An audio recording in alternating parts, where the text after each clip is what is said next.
ఒకసారి పడుకోవటం, వాటర్ కని లేవటం, కొంచెంసేపు పడుకోవటం, మెసేజ్ వచ్చిందని చూడడం, మళ్ళీ పడుకోవటం, వాష్రూమ్ కని లేవటం, మళ్ళీ పడుకోవటం, మళ్ళీ ఫోన్ వచ్చిందని లేవటం, ఇలా బ్రేక్స్గా నిద్రపోతున్నారా?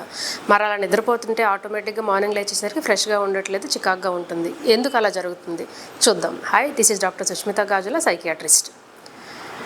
పడుకున్న తర్వాత స్టేజెస్ ఉంటాయి స్లీప్లో. స్టేజ్ 1, స్టేజ్ 2, 3, 4 లాగా. స్టేజ్ 1 అంటే జస్ట్ అప్పుడే మనం నిద్రలోకి వెళ్తున్నట్టుగా బెడ్ మీద పడుకోగానే ఈజీగా లేచిపోతాం. దాని తర్వాత స్టేజ్ 2 కొంచెం డీప్ స్లీప్, బాడీ రిలాక్స్ అవుతుంది, హార్ట్ రేట్ తగ్గుతుంది, బ్రెయిన్ వేవ్స్ అనేవి స్లో అవుతాయి. తర్వాత స్టేజ్ 3 బాగా డీప్ స్లీప్.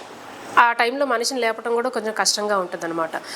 వేవ్స్ అనేవి బ్రెయిన్వి చాలా స్లో అయిపోతాయి. స్లో అని చెప్తాం కానీ బాగా స్ట్రాంగ్గా ఉంటాయి. డెల్టా వేవ్స్ అంటారు మెడికల్గా. బాడీ అంతా బాగా రిలాక్స్ అయిపోతుంది. దీని తర్వాత వచ్చే స్టేజ్ REM స్లీప్ అంటాము. పేరుకు తగ్గట్టుగానే ర్యాపిడ్ ఐ మూవ్మెంట్. బాడీ అంతా ప్యారలైజ్డ్గా రిలాక్స్డ్గా ఉంటుంది, కానీ ఐ బాల్స్ మటుకి క్లోజ్గా ఉన్న చాలా ఫాస్ట్గా మూవ్ అవుతాయి. ఎందుకు అంటే బ్రెయిన్ యాక్టివిటీ అనేది చాలా చాలా ఫాస్ట్గా ఉంటుంది. ఎంత ఫాస్ట్ అంటే ఆల్మోస్ట్ మనం మెలకువగా ఉన్నప్పుడు ఎంత యాక్టివ్గా ఉంటామో ఈక్వల్ టు దట్. ఏం జరుగుతాయి? ఈ డీప్ స్లీప్ స్టేజ్లో బాడీ రెస్టరేషన్ జరుగుతుంది. అంటే రోజంతా మనం కష్టపడి పనిచేసిన తర్వాత డ్రైన్ అయిన ఎనర్జీ అంతా మళ్ళీ రీఛార్జ్ చేసినట్లుగాను, గ్రోత్ హార్మోన్ అనేది రిలీజ్ అవ్వటం వలన పిల్లలకి ఎదుగుదలగా, లేదంటే మనకి ఏదైనా ప్రాబ్లం వచ్చింది, ఫీవర్ వచ్చింది, ఫ్రాక్చర్ అయింది, ఆ రిపేర్ అంతా కూడా ఈ స్టేజ్లోనే జరుగుతుంది. దీని తర్వాత వచ్చే REM స్టేజ్లో మన బ్రెయిన్ అంత యాక్టివ్గా ఉంటుంది కదా, ఏం చేస్తుంది?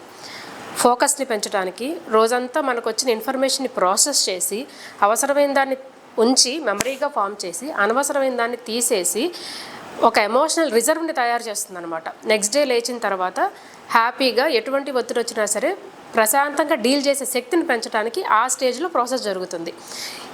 ఇవి కంటిన్యూస్గా మనం నిద్రపోతేనే జరుగుతాయి. బ్రేక్స్గా లేవటం వలన ఏదో ఒక స్టేజ్లో మనం మెలకు ఉండి ఆ స్టేజ్ అయితే పూర్తవ్వదు.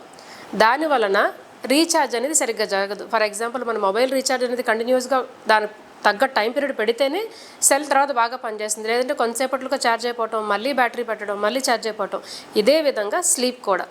బాడీ ఫుల్ ఫ్లెడ్జ్డ్గా ఎనర్జెటిక్గా మార్నింగ్ నిద్ర లేచేసరికి ఉండాలి అంటే బ్రేక్ అనేది ఉండకూడదు స్లీప్లో. ఇలా ఎవరైనా చేస్తున్నారా, లేదా నిద్రకు సంబంధించి ఏవైనా ప్రాబ్లమ్స్ ఏవైనా ఉంటే కమెంట్ చేయండి. Thank you.